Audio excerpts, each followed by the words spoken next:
the launch of COVID.gov, COVID.gov, a one-stop shop where anyone in America can find what they need to navigate the virus. Free vaccines and boosters, free at-home tests, high-quality masks, and for the latest information about the level of COVID-19 spread in your community, you can get that immediately. Now, you'll also be able to find our new Test to Treat locations, which I announced in my State of the Union address. These are pharmacies and other places in your neighborhood where you can get tested, and if you're positive, you can get life-saving treatments all in one stop. We've already stood up 2,000 test and treat sites across the country. We have nearly 200 sites just to serve military families and veterans communities as well. We've done what we've done throughout the pandemic. We've ensured these locations are at the hardest hit, hardest to reach communities as well. The bottom line, no longer will Americans have to scour the internet to find vaccines, treatments, tests, or masks. It's all there. And just go visit covid.gov, covid.gov. And let me remind you, when I took office about 14 months ago, the pandemic was raging, the economy was reeling, and the deficit was soaring. Most schools were closed. We didn't have enough vaccines. The unemployment claims were sky high. And then we got to work and we delivered. Enough vaccines for every American months ahead of schedule. Effective treatments, at-home tests that are free and accessible. Over 99% of our schools are open again. Businesses are open again.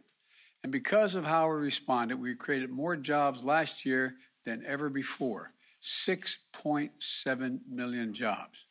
And by the way, we did it while cutting the deficit, the largest one-year deficit reduction in American history. Say that again, the largest one-year deficit reduction in American history. But none of that happened by accident. We were able to do it because we coordinated across the government, partnered with state and local leaders, governors on both sides of the aisle, and the private sector to leverage every resource we had to fight against this virus. We left no stone unturned, and we were able to do it because Congress worked with us and provided us the necessary funding. But now, just as we've reached the critical turning point in this fight, Congress has to provide the funding America needs to continue to fight COVID-19. Well, we're already seeing the consequences of congressional inaction. The monoclonal antibody, take monoclonal antibodies, for example. They've helped save lives. This isn't partisan, it's medicine. But Congress hasn't provided enough money to keep purchasing these monoclonal antibodies. We've had to cancel planned orders and cut the supply we're sending to the states. Without more funding, we'll start to run out of them by the end of May. The end of May. We've also had to scale back our plan to purchase more preventive therapies for Americans who are immunocompromised. Critical tools to protect the most vulnerable among us. Without more funding, we risk running out of the supply by this fall. The same is true of testing. It took months to ramp up our testing capacity. The Omicron, we saw how vital, and with Omicron, we saw how vital it was. And we have enough tests on hand to weather the surge. But without funding, we're not going to be able to sustain the testing capacity beyond the month of June. And if we fail to invest, we leave ourselves vulnerable if another wave of the virus hits. Look, on vaccines, and most important tool in this fight, we're also running a risk.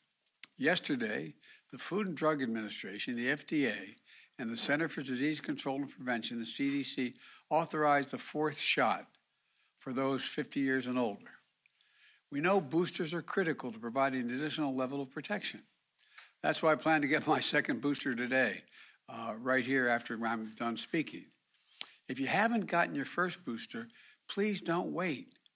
Do it today. Those who are 50 and older, as well as those who are immunocompromised, can now get even more protection than they have from the initial first doses. We have enough supply to give booster shots to those newly eligible individuals. But if Congress fails to act, we won't have the supply we need this fall to ensure the shots are available free, easily accessible for all Americans. Even worse, if we need a different vaccine for the future to combat a new variant, we're not going to have enough money to purchase it. We cannot allow that to happen. Congress, we need to secure additional supply now. We can't wait until we find ourselves in the midst of another surge to act.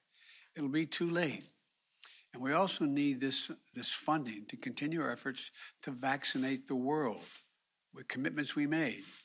It's critical to our ability to protect against new variants. There's no wall you can build high enough to keep out a virus. Congress needs to act now, please. Let me close with this. I've worked so hard to get our lives, all of us have worked so hard to get our lives back.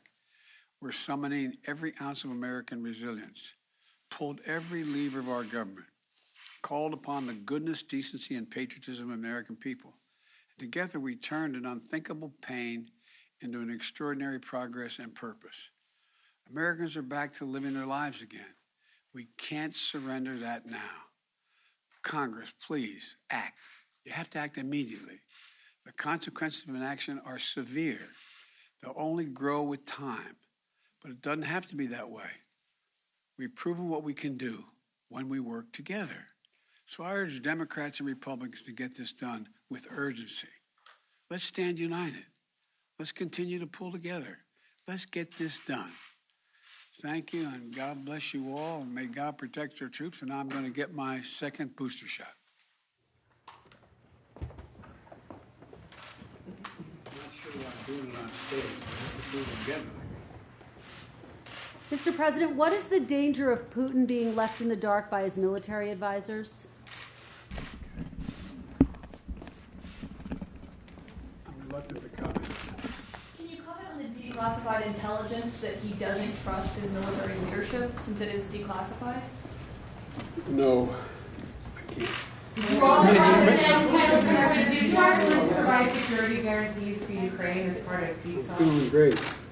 Is the U.S. willing to provide security guarantees to Ukraine as part of peace talks? Okay. All right. Mr. President, are you going to extend Title 42? We'll have a decision on that soon. What did President Zelensky tell you about the... Recent 4 countries of vaccination will impact the fight against COVID here? What did President Zelensky tell you about... Somebody asked me about the vaccines.